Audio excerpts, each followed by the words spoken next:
사도행전의 모든 사건들은 성령 강림과 함께 시작됩니다.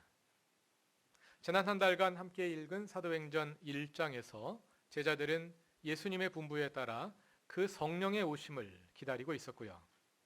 예수께서 승천하신 지 열흘이 지난 오순절이 되었을 때 그들에게 성령이 내려오셨습니다. 사도행전 2장의 서술에 의하면 그때 하늘에서 세찬 바람이 부는 듯한 소리가 나서 온 집안을 가득 채운 가운데 불꽃과 같은 것이 갈라진 혀 모양으로 나타나 각 사람 위에 내려앉았습니다. 그러자 그들은 모두 성령으로 충만하여 방언으로 말하기 시작하였습니다. 여기서 방언으로 번역된 헬라어 글로사는 혀라는 뜻입니다. 그러니까 3절에서 불에 갈라진 혀들이 각 사람 위에 내려앉았다 하고 말할 때 그 혀와 같은 단어입니다. 영어에서도 tongue이 혀라는 뜻과 방언이라는 뜻을 함께 가지고 있죠. 각 사람 위에 불에 혀가 내려앉으니 각자가 혀로, 방언으로 말하기 시작한 것입니다. 여러 교우들이 많이 읽고 들으셔서 대부분 교우들에게는 익숙한 장면일 것입니다. 그러나 익숙한 만큼 오해도 많은 장면입니다. 하나는 이날 정확히 무슨 일이 일어난 것이냐 하는 그 현상에 대한 것이고요. 다른 하나는 그와 연결된 것으로 그 현상의 의미가 무엇이냐 하는 것입니다. 제가 2011년에 그루터기 교회에 온 후 만 5년 동안 사도행전 2장으로 4번이나 설교를 했습니다. 2012년을 제외하고 매년 성령 강림 주일마다 이 본문을 선택했던 것인데요. 오늘은 성령 강림 주일은 아닙니다만 사도행전 순서에 따라 이 본문을 다시 읽어보려 합니다. 먼저 했던 뒤편의 설교 가운데 오늘은 2013년 5월 19일에 말씀드렸던 주제를 이어서 발전시켜 보려 합니다. 그 설교에서 오순절에 일어난 현상이 정확히 무엇이냐 하는 질문을 다루었습니다. 많은 사람들, 특히 오순절 교회, 즉 순복음 교회의 사람들은 사도행전 2장에 나오는 오순절의 방언이 고린도 교회의 방언과 같은 것으로 오해하는 경향이 있습니다. 그래서 오순절 교회는 방언을 강조합니다. 그러나 고린도전서의 방언과 사도행전의 방언은 상당히 다른 것입니다. 왜냐하면 고린도 교회의 방언은 다른 사람은 알아들을 수 없는 말, 소통이 안 되는 언어이지만 사도행전의 방언은 우리가 일반적으로 소통을 위해 사용하는 평범한 언어이기 때문입니다. 성경에서 방언으로 번역되는 헬라어 글로사는 성령의 은사로 주어지는 특별한 현상을 가리키기도 하지만 그냥 일반적인 의미에서의 언어, 즉 지방 언어를 가리키는 말이기도 합니다. 우리말에서도요, 본래 방언이란 지방할 때의 방자, 즉 모방자의 말씀 원자를 써서 지방의 언어라는 뜻이죠. 우리나라는 땅덩어리가 작고 언어가 통일되어 있기 때문에 방언하면 같은 한국어 내에서 표준어가 아닌 사투리를 가리키는 말로 쓰입니다. 그러나 세계적인 규모로 넓혀서 보면은요, 방언이란 각 지역에서 쓰이는 서로 다른 언어들을 가리킵니다. 예를 들어 영어, 불어, 스페인어, 중국어, 아랍어, 러시아어가 오늘날 유엔에서 세계 공용어로 쓰입니다만 이 언어들도 각 나라가 제국으로 확장되기 전에는 각 지방에서 사용되었던 방언들이었죠. 영어는 영국에서 사용되던 방언이었고 불어는 프랑스에서만 사용되던 하나의 지역 언어, 방언이었습니다. 사도행전의 방언도 우리말 성경에는 특별한 성령 현상이라는 의미에서 방언으로 번역한 것으로 보입니다만 그것이 아니라 그냥 지방 언어라는 뜻의 방언으로 이해해도 뜻이 잘 통합니다. 사도행전 2장 4절을 다 같이 읽어봅시다. 그들은 모두 성령으로 충만하게 되어서 성령이 시키시는 대로 각각 방언으로 말하기 시작하였다.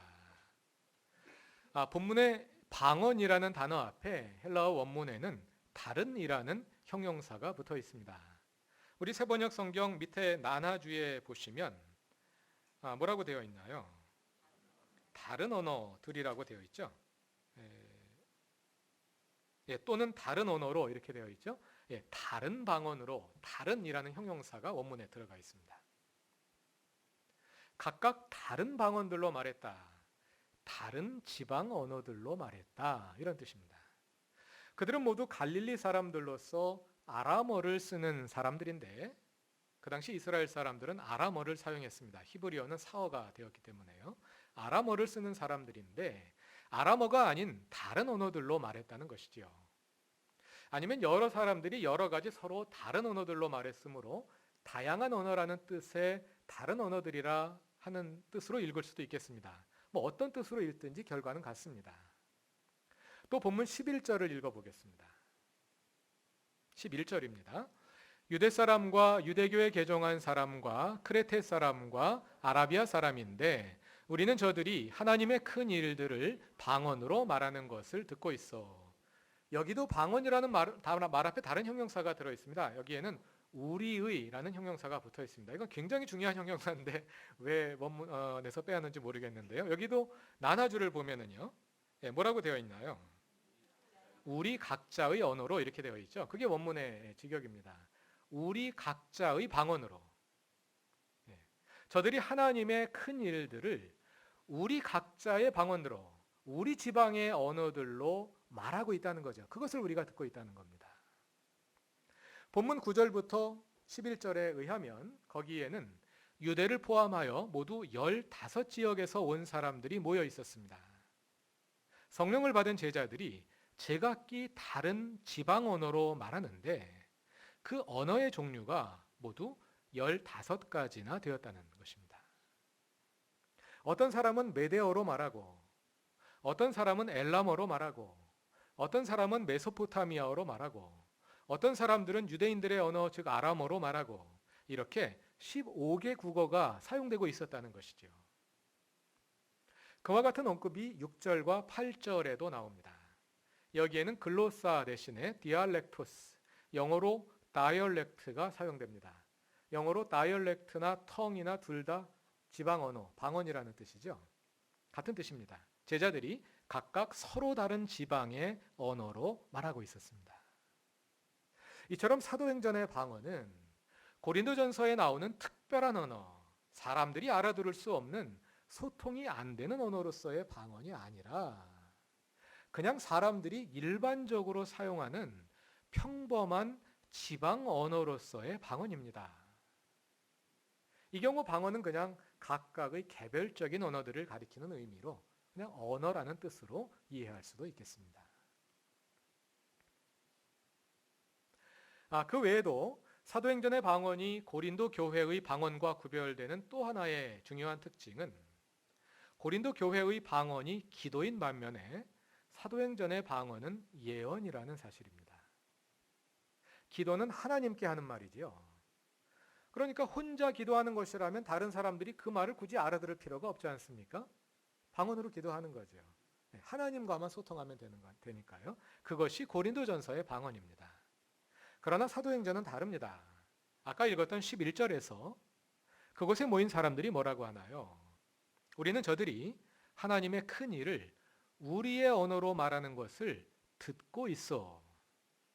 오순절 성령을 받은 사람들은 방언으로 하나님께 말한 것이 아니라, 기도를 한 것이 아니라 하나님의 큰 일을 사람의 언어로 사람들에게 말하고 있었던 것입니다. 사람들에게 말하니까 당연히 사람들이 알아들을 수 있는 언어를 사용해야 되겠지요. 오늘 본문 14절 이하를 보면 베드로가 11사도와 함께 일어나서 설교를 하는데요. 그 설교 중 17절 이하에서 베드로는 요엘서 2장 28절부터 32절의 말씀을 인용합니다. 그 인용문의 내용은 마지막 날에 하나님께서 모든 사람들에게 성령을 부으셔서 각 사람들이 예언을 하게 하실 것이라는 예고입니다. 베드로가 왜 이 말씀을 예고했을까요? 오순절 성령이 내리고 각 사람이 다른 언어로 말하는 것은 요엘서가 예고한 바로 그 종말의 예언 현상의 성취라는 것이지요. 종종 말씀드렸습니다만 성경에서 말하는 예언이란 미래의 일을 미리 알려준다는 뜻이 아닙니다. 이 예언이라는 어휘가 우리에게는 완전히 잘못 이해되어 있습니다. 예언, 성경에서 말하는 예언이란 한자로 미리 예자 말씀 원자, 영어로 prophecy 똑같습니다. 미리 말한다 이런 뜻이다 보니까 예언하면 미래의 일을 점친다 이런 뜻으로 우리가 이해하는데요. 성경에서 말하는 예언은 전혀 그런 뜻이 아닙니다. 성경에서 말하는 예언이란 하나님의 말씀을 하나님을 대신하여 사람에게 전달하는 것입니다. 예언은 대언입니다. 대언. 이것이 예언의 정확한 뜻입니다. 예언에는 물론 미래의 일도 포함됩니다. 너희가 심판을 받게 될 것이다. 이스라엘이 멸망하게 될 것이다. 하나님께서 너희를 구원하실 것이다. 이렇게 미래의 일도 포함됩니다만 현재에 대한 예언도 있고요.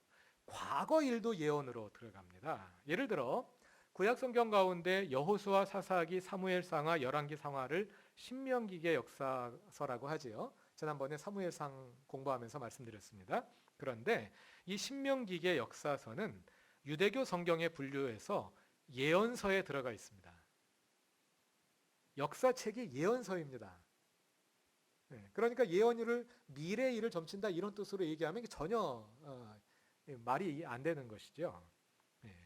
그런 뜻이 아니라 하나님의 말씀을 대언한다 이런 뜻입니다. 그런데 미래의 일을 예언할 수도 있고 현재 일에 대한 하나님의 뜻을 대언할 수도 있고 과거의 역사를 보여주면서 하나님의 뜻을 대언할 수도 있는 것입니다. 그래서 예언이란 오늘날로 말하자면 설교입니다. 하나님의 말씀을 받아서 사람들에게 전달하는 것, 즉 선포하는 것이지요. 그것이 11절이 보여주는 상황입니다. 오순절 성령을 받은 사람들이 여러 가지 다른 언어로 세계 각국에서 온 사람들에게 하나님의 큰 일을 선포했다는 것입니다. 그럼 이제 두 번째 질문으로 넘어가 보겠습니다. 오순절에 일어난 이 현상이 의미하는 바가 무엇일까요? 이것은 단순히 성령이 내려서 그 결과 신기하고 놀라운 현상이 나타났다. 그걸 통해서 성령이 오셨음을 증명해 주었다 하는 것 이상의 의미가 있습니다. 이날 무슨 일이 일어난 것이냐 하면요. 사도행전 1장 8절의 예고가 이 사건을 통해서 벌써 이루어지기 시작한 것입니다. 사도행전 1장 8절에서 예수님이 예고하셨습니다. 세 부분으로 나뉘면 이렇습니다. 1. 성령이 너희에게 임하시면 2. 너희가 능력을 받고 3. 땅 끝에까지 이르러 내 증인이 될 것이다. 이 말씀을 오순절 사건에 적용해 봅시다. 1. 성령이 너희에게 내리시면 오순절에 성령이 내렸습니다. 2. 너희가 능력을 받고 그들이 다른 지방 언어로 말하는 능력을 받았습니다.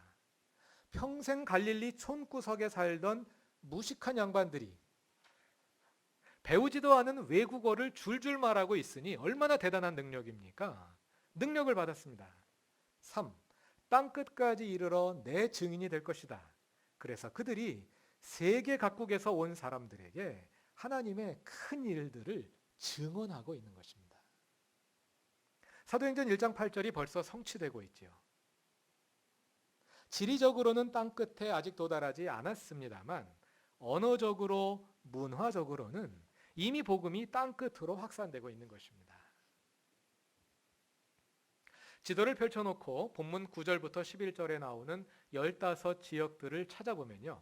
그들은 동쪽으로는 지금의 이란과 페르시아만 부근에 있던 바데, 메데, 엘람, 메소포타미아로부터 서쪽으로는 로마, 북쪽으로는 흑해 부근의 지역들, 그리고 남쪽으로는 이집트와 아라비아까지 넓은 반경에서 온 순례자들입니다.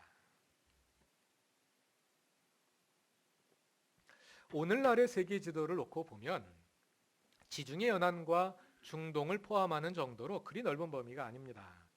그러나 그 당시 사람들이 알고 있었던 세계의 규모는 오늘 우리가 알고 있는 것보다 훨씬 작았습니다. 지리학의 할아버지로 불리는 스트라보가 이 시대의 사람인데요. 스트라보의 세계 지도를 보면 전 세계의 절반이 유럽이고요. 4분의 1이 아프리카이고 나머지 4분의 1이 아시아입니다.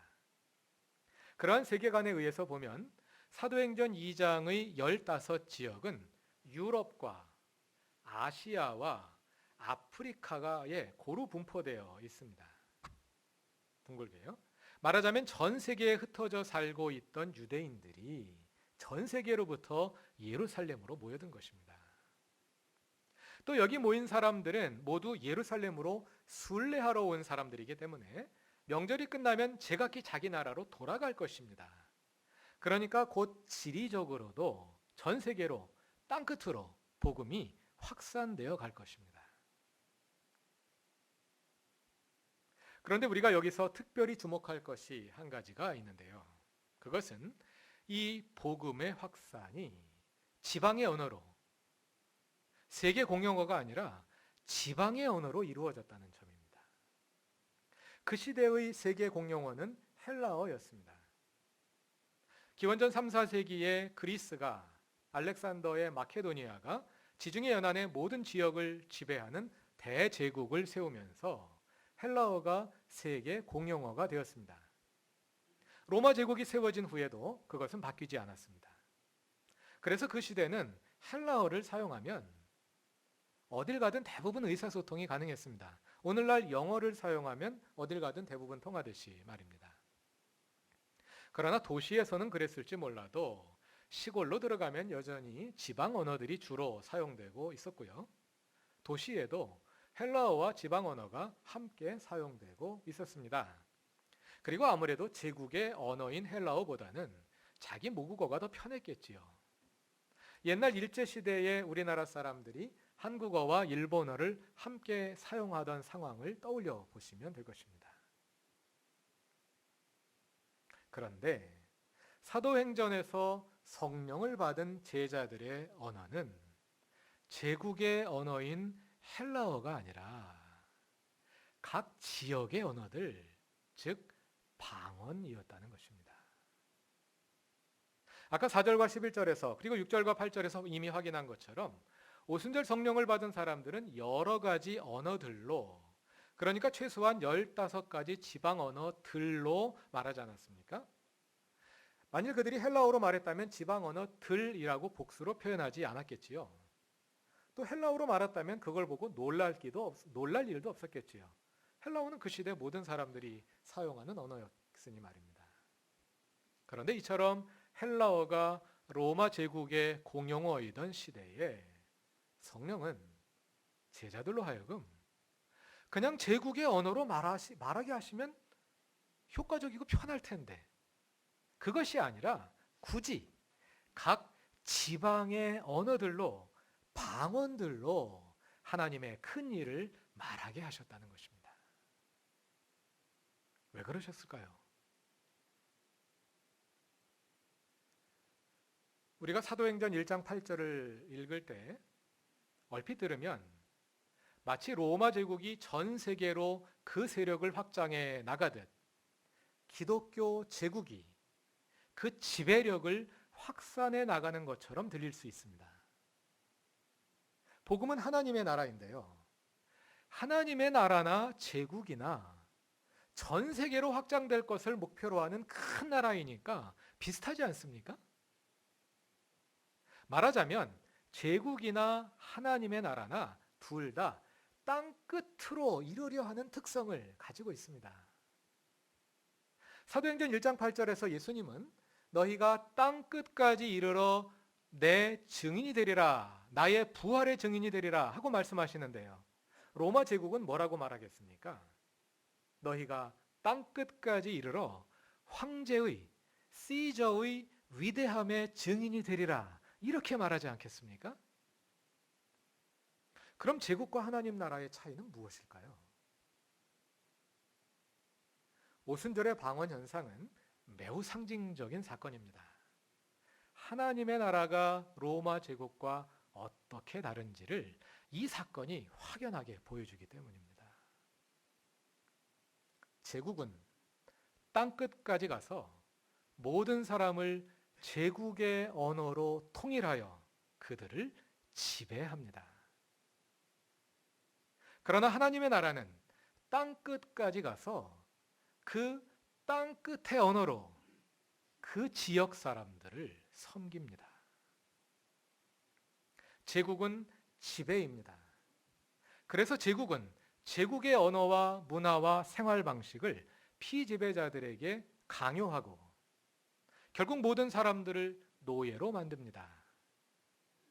제국의 지배를 받은 사람들은 정치, 경제, 군사적으로 노예가 될 뿐 아니라 정신적으로도 노예가 됩니다. 그래서 제국은 우월하고 자신들은 열등하다고 생각하게 됩니다. 우리는 민족성에 문제가 있다고 생각하게 되는 거죠.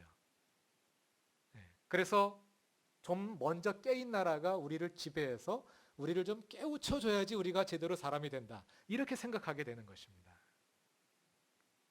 그러나 하나님의 나라는 섬김입니다. 하나님의 나라는 모든 민족의 언어와 생각을 존중하고 그들의 삶 속에 자기의 방식으로 하나님의 주 되심을 이루도록 돕습니다. 하나님의 나라는 모든 사람이 민족과 성과 계급에 관계없이 하나님의 자녀로서 높은 자존감을 가지게 합니다. 이렇게 하나님의 나라는 모든 사람을 주인으로 세워줍니다. 제국도 땅 끝으로 움직입니다. 그러나 제국이 땅 끝을 향해 움직이는 것은 땅 끝을 위한 것이 아닙니다. 오히려 땅 끝에 있는 것들을 중심으로 가져오기 위함이지요. 제국은 피지배국의 주권을 박탈하고 그들의 물자를 수탈해서 가져오고 땅 끝에 있는 사람들을 포로로 잡아다가 노예로 부립니다. 그것이 제국입니다. 그래서 제국의 표면은 땅 끝으로 움직이지만 그 본질은 확산이 아니라 집중입니다. 권력을 집중하고 부를 집중하고 인력을 집중하여 높고 거대한 바벨탑을 세우고 그 바벨탑 위에서 이 세상을 지배하려 하는 것입니다. 그것이 제국입니다. 그래서 하나님은 창세기 6장에서 사람들의 언어를 흩으심으로써 그러한 권력 집중의 시도를 해체하신 것입니다. 사도행전 2장은 하나님께서 바벨탑 사건에서 사람들의 언어를 흩으신 이유가 무엇인지 좀 더 구체적으로, 좀 더 적극적으로 보여줍니다. 하나님의 나라는 권력을 집중하지 않고 확산합니다. 부를 한 곳에 모으지 않고 모든 사람에게 흩어서 나누어 줍니다. 사람들의 관심을 중앙으로 모으지 않고 주변을, 땅 끝을 바라보게 합니다. 그래서 땅 끝에 있는 사람들을 섬기게 합니다. 그래서 하나님의 나라는 진정으로 표면으로나 내면으로나 형식으로나 본질로나 진정으로 땅 끝으로 향하는 움직임입니다. 중앙이 아니라 주변으로, 힘 있는 사람들이 아니라 약자들에게로, 부자들이 아니라 가난한 사람들에게로, 인정받는 사람들이 아니라 무시당하는 사람들에게로 향하는 움직임입니다. 하나님 나라의 그러한 움직임이 우리 교회가 나아가야 할 방향을 보여줍니다. 교회는 땅 끝으로 나아가야 합니다. 하나님의 관심이 그곳에 있기 때문입니다. 그래서 하나님은 우리로 하여금 땅 끝의 언어를, 방언을 말하게 하십니다. 강대국의 언어가 아니라 약소국의 언어를 말하게 하시고 가난한 사람들이, 소외된 사람들이, 무시당하며 사는 사람들이 무엇을 말하는지, 그들이 무엇을 생각하는지, 그들이 어떻게 살아가는지 거기에 관심을 가지게 하시는 것입니다. 그래서 그들을 섬기게 하십니다. 그 섬김을 위해 우리는 높은 곳이 아니라 낮은 곳으로, 밝은 곳이 아니라 그늘진 곳으로, 화려한 곳이 아니라 초라한 곳으로, 중심이 아니라 주변으로, 땅 끝으로 우리의 관심을 돌려야 합니다. 그것은 바로 예수님의 존재이기도 합니다.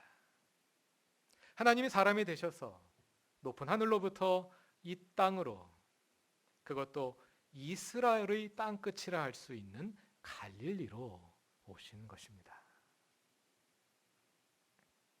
사랑하는 구루터기 교회 교우 여러분, 우리는 땅끝으로 부름받은 사람들입니다.